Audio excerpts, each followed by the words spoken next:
tanya udik lan donyanya butuh bermacam kebutuhan yang nama rezeki. Tip pengalaman tak kala pakan urang hana gaya pita ilmu masalah sibuk bak minta rezeki. Pakan urang jioh bak masjid alasan sibuk ya minta rezeki. Pakan urang hana selamat dari neraka karena apih umum hanya berpikir untuk rezeki. Sibuk pikiran semikir, sibuk tubuh bekerja dan bergerak untuk mendapatkan kebutuhan dan fasilitas udip dalam dunia. Maka Imam Ghazali nubi solusi kiban cara rezekinya baik sampai ibahu tanya neraka. Tanya boleh dapat jubu, boleh dapat jebi. Sit boleh tanya manusia akan malaikat. Tapi baik gara-gara bu iya tempat tinggal jet kesebab getanya ason neraka. No je tak kalah nyurung dayu ibadat dayu yak semayang buat rakaatnya mekara hek hat baru rukuk semayang hek hat bak sujud semayang tapi ki ke dayu rukuk hotel semula lauro tarik rukuk habis uronyo sambung singa habis singa sambung lusa anak piau-piau rukuk yang baik dari rukuk ke bak ibadat ke Allah Ta'ala. Seandainya Jumat guru ku ibadat ke Allah Ta'ala lagi guru ku lamlah mensaboh lan surga. Tapi masalah rezeki yo. Bak ya ku gasin. Hana jadeh dalam surga. Bak ya ke papa hana jadeh selamat dari neraka.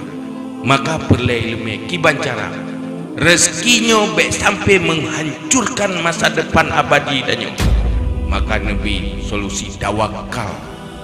Orang beriman dalam persoalan rezeki harus sifat tawakal. Yang kedua, kegalauan pikiran. Pikiran yang hana tenang.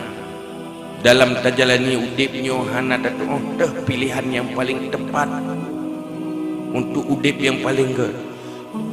Menyolam persoalan kaya ngan gasir. Galau pulungnya kaya. Pu sabi-sabi gasian terong mati. Pu gak gasian, pu gak kaya. Nehinan mumang dirawat. Hingga na orang Tuhan pu itu begitu. Belum mulai banyak sampai dengan Tuhan susah sabi-sabi.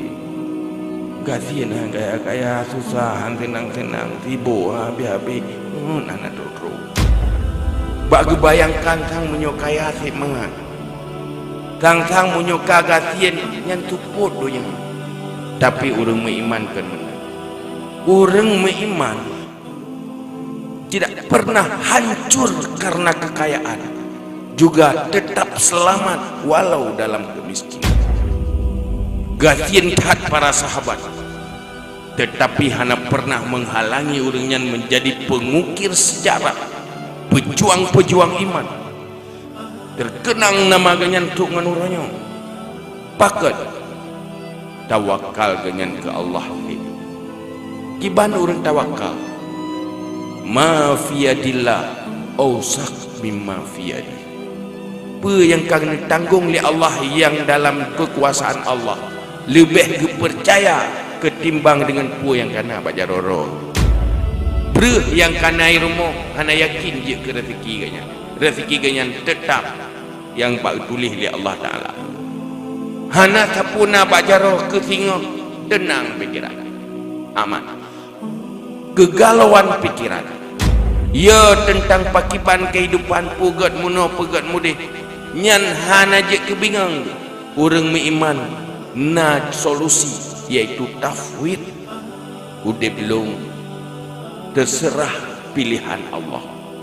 Menyogot ba Allah udah belum susah lung galak ke susah. Menyojroh ba Allah udah belum senang dalam dunianya kakeh lung galak ke tenang.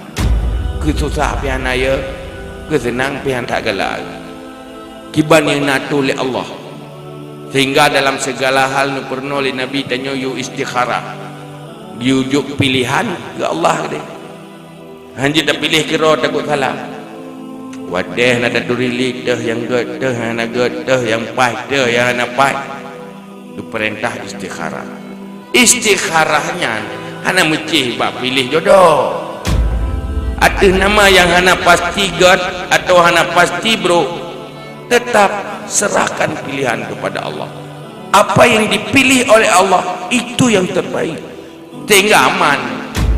Apabila udip memaksa kehendak, belagi hut nafsu katanya nyorela, urang beriman lam udipnya selalu memiliki hati yang rida dengan qada qadar Allah Ta'ala.